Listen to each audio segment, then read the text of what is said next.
এখানে কি লেখা আছে? কিলো।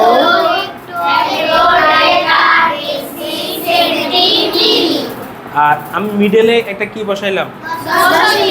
এই দশমিকের উপরে কয়টা আছে? নিচে কয়টা আছে? আচ্ছা, এখন এটা কি উপরে নিচে লিখছি, আমি এখন পাশাপাশি লিখবো। বলো দেখি দশমিকের আগে কয়টা সংখ্যা আছে?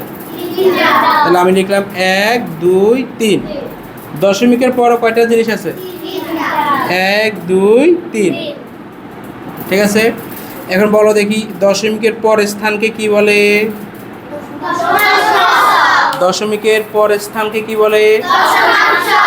এটার নাম হচ্ছে কি?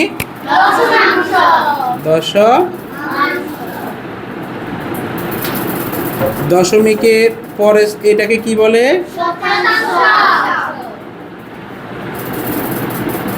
তারপরটাকে কি বলে?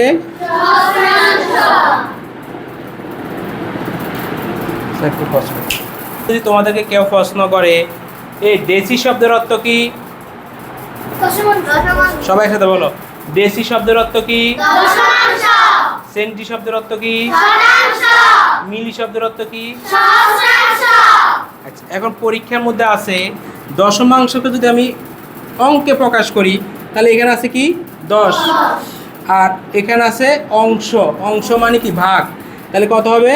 10/1। তাহলে এটা আছে কথায় লেখা আর এটা হচ্ছে অঙ্ক লেখা। তাহলে শতাংশের সিস্টেমটা কেমন হবে বলো দেখি? 100/1। আর সহস্রাংশটা কেমন হবে?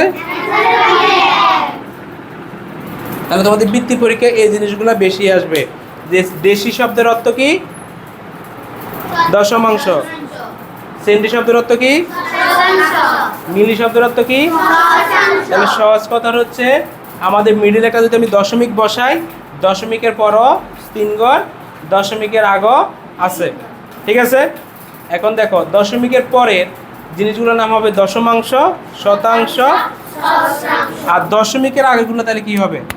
এগুলো হবে 10 গুণ, এটা হবে 100 গুণ, এটা হবে 1000। তাহলে যদি বলে ডেকা শব্দের অর্থ কি?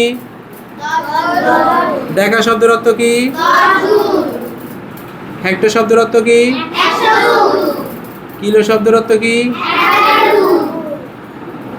ডিসি শব্দের অর্থ কি?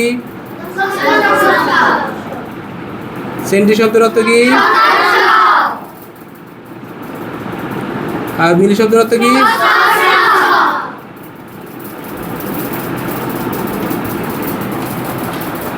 তাহলে আমরা এটার অর্থ এবং অর্থগুলো আমরা জেনে নিলাম। কেমন?